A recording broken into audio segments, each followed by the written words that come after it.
Jumpa lagi dengan saya Yedi Indra di Seruput Kopi Cantik dengan renungan yang berjudul Jangan Menyalahgunakan Kebaikan.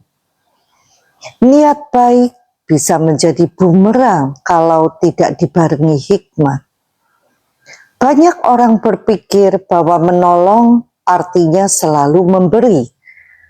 Tetapi kalau kita tidak hati-hati, kasih kita malah bisa menjerumuskan orang lain makin dalam ke dalam pola hidup yang salah. Pernah dengar kalimat ini? Kalau dia tidak mau bekerja, jangan beri dia makan.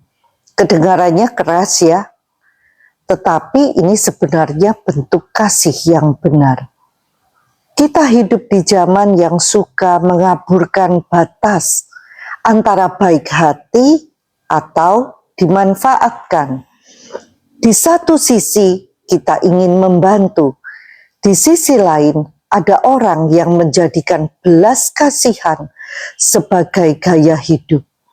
Mereka bukan tidak mampu, mereka hanya tidak mau berusaha, dan lucunya malah merasa itu sah-sah saja karena selalu ada yang baik hati menopang.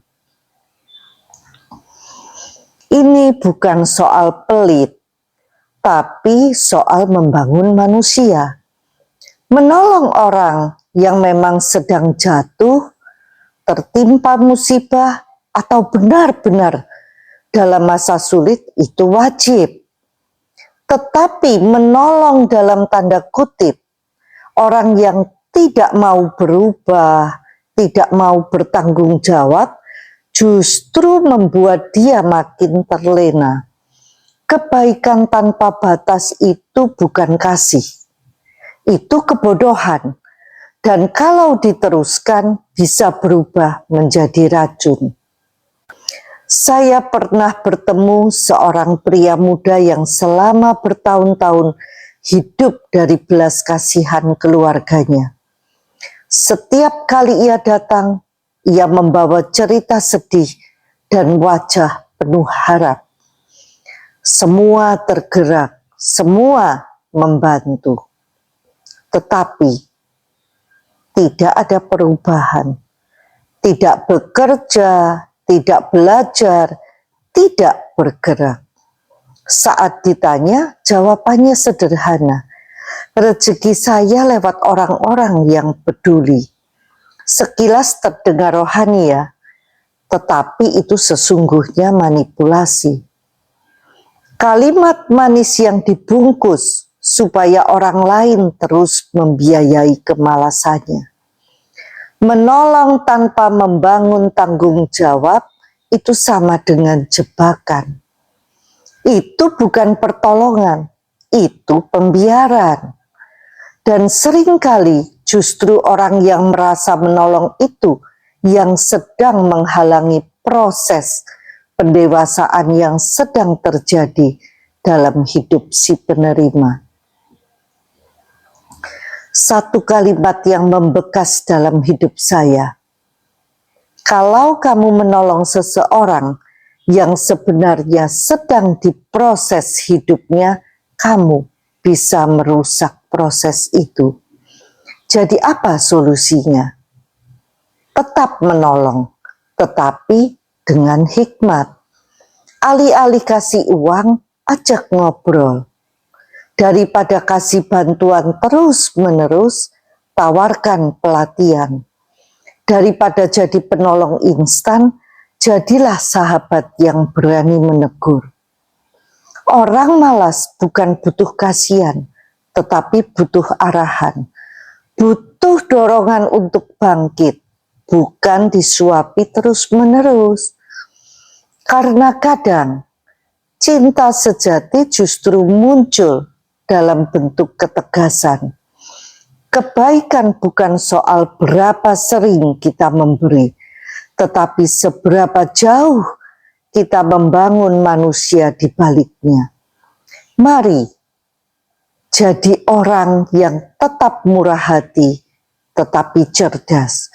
Punya hati yang lembut, tetapi tidak mudah dimanfaatkan. Berani menolong dan berani menolak. Saat itu memang butuh kasih yang lebih besar. Karena tujuan kita bukan membuat orang nyaman dalam kondisi lama, tetapi membantu mereka keluar dari zona itu, bertumbuh dan hidup dengan bermartabat. Saya teringat sebuah ungkapan yang luar biasa.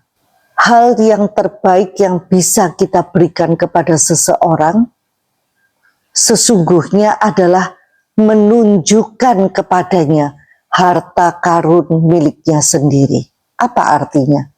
Ketika kita menunjukkan kepada seseorang kemampuannya, talentanya, bakatnya, dan dia bisa menemukan harta karunnya sendiri, lalu dia bisa mengembangkannya, itulah hadiah terbesar bagi dia.